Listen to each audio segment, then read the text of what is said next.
মুন্সিগঞ্জ জেলা তাঁতি দলের আয়োজনে ফ্রি চক্ষু চিকিৎসা 2025 এবং আলোচনা সভা।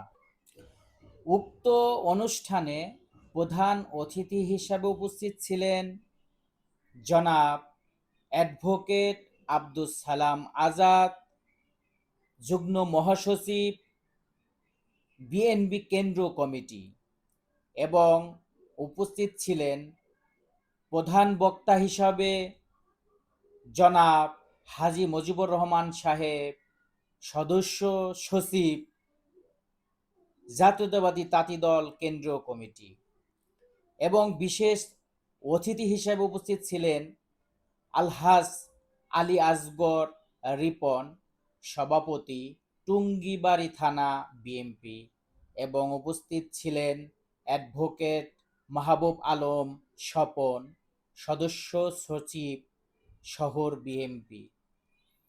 আরও উপস্থিত ছিলেন জনাব মাহবুবুর হোসেন খান, রফিক ব্যাপারী ও মহসিন ব্যাপারী।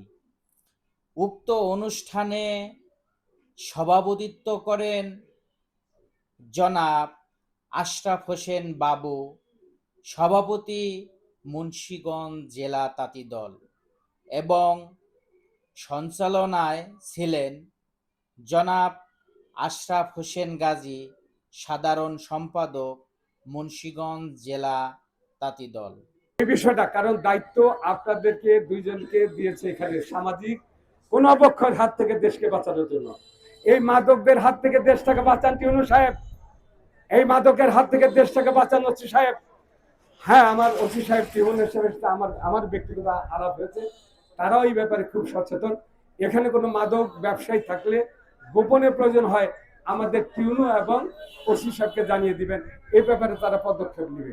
যদি আপনারা না জানেন তারা কোনো পদক্ষেপ নিতে পারবে? বলেন তো, দায়িত্বটা আপনাদের।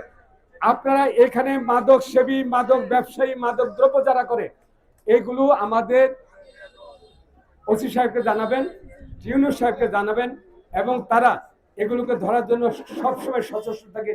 আমার সাথেও কথা হয় যে ভাই আপনারা আপনাদের নেতা কর্মীদের বলে দেন, ওদেরকে জানিয়ে দিতে, আমরা সেই ব্যবস্থাটা নিব। আরেক, এই বিক্রমপুরটা কত বর্গ মাইল ছিল জানেন কিছু? 600 বর্গ মাইল, 900 বর্গ মাইলের উপরে ছিল, যেটা বিক্রমপুরের একটা অংশ। এখন আমাদের ওই পারটা কি থানার নাম কি? শরীয়তপুরে। শরীয়তপুরের থানার নাম কি? আমরা নড়িয়া।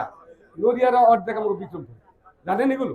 ওরা নদী ভাঙতো আর ওরা রেকর্ড করে নিয়ে যেত, নদী ভাঙলেই রেকর্ড করে নিয়ে যেত। এখন পারে না। বিএনপি আইনটা করে গেছে যে এটা যার যার সীমানাটা এটা থাকবে বলে এখন ওরা নিতে পারে না। বসত করলে আমাদের মধ্যে চলে আসে। এই নদীটা ভাঙানোর কারণটা কি? এই যে বালু রাতের অন্ধকারে চোরারা বালু নেয় না, না দেয় না? কারা বালু কাটে এলাকায়? কারা বালু কেটে আমাদেরকে পদ্মা দিয়ে পদ্মাকে গভীরতা সৃষ্টি করে এই বিক্রমপুরকে আবার ভেঙে ফেলবে। আজকে আমাদের অনেক জায়গায় আজকে আমাদের মাঝে নাই। আমাদের লক্ষ লক্ষ এই বিক্রমপুরবাসী লালমনিরহাট, সুনামগঞ্জ, বিভিন্ন জেলায় তারা অবস্থান করছেন একটি মাত্র কারণ, এই নদী ভাঙার কারণে।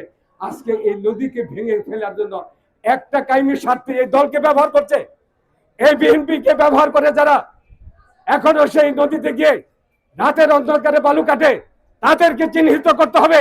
তাদের নামগুলো টিউনু সাহেবের কাছে পাঠান, তাদের নামগুলো এসপি সাহেবের কাছে পাঠান, তাদের নামগুলো আমাদের জেলা প্রশাসকের কাছে পাঠান। জেলা প্রশাসক একটি ভদ্র মহিলা, অত্যন্ত ভালো মনের মানুষ। সেও চায় যে মুন্সিগঞ্জে একটা ভালো সমাজ ব্যবস্থা করে উঠুক, মুন্সিগঞ্জের মানুষ মাদক আসক্তি থেকে দূরে সরে আসুক। সেও চায় যে এই পদ্মার করাল গ্রাস হাত থেকে এই মুন্সিগঞ্জে বাঁচুক। যারা মাটি কাটে, মাটি আনে, ড্রেজিং লাগিয়েছে, তাদেরকে ধরিয়ে দিন। আপনারা যদি ধরিয়ে না দেন অপরাধ হবে আপনাদের। এটার জন্য আইন প্রয়োগকারী সংস্থাদেরকে অপরাধী করা যাবে না, কারণ সমস্ত কিছু তারা ঘরে বসে থাকতে পারে না। আপনাদের এই দায়িত্বগুলো গ্রহণ করতে হবে। একাধিক রিপন মল্লিক করবে এটাও না। এটার জন্য যেখানে যারা ড্রেজিং লাগিয়েছে, যারা রাতের 2টার পরে অস্ত্র নিয়ে ওই বালু কাটতে নামে, এর লোকগুলোকে ধরিয়ে দিতে পারবেন না, গোপনেও পারবেন না। ওরা দল ব্যবহার করে। অনেক অনুপ্রবেশকারী আমাদের দলের মধ্যে প্রবেশ করিয়াছে। তাদেরকে চিহ্নিত করে গোপনে নামগুলো পাঠিয়ে দেন। আমি বক্তব্য দীর্ঘায়িত করুন। আপনাদের সবাইকে ধন্যবাদ। আমার ভুল ভ্রান্ত হলে আমি ক্ষমা পাচ্ছি। আসসালামু আলাইকুম।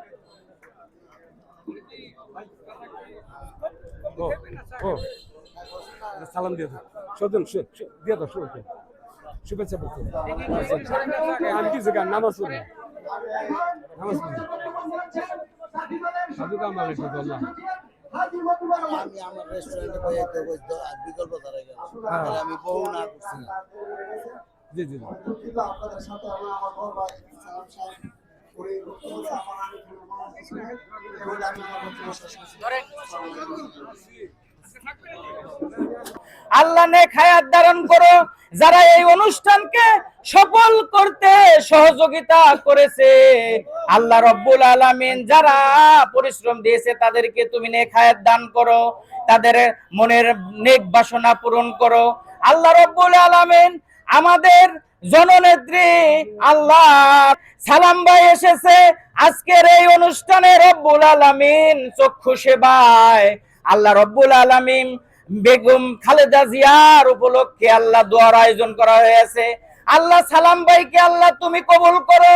আল্লাহ রব্বুল আলামিন সালাম ভাইকে নেক হায়াত দান করো। আল্লাহ সালাম ভাইকে যেন এই আল্লাহ রব্বুল আলামিন যেন জনসাধারণের কাজ করতে পারে সেই তৌফিক দান করো। আল্লাহ রব্বুল আলামিন তাকে সুস্থতা দান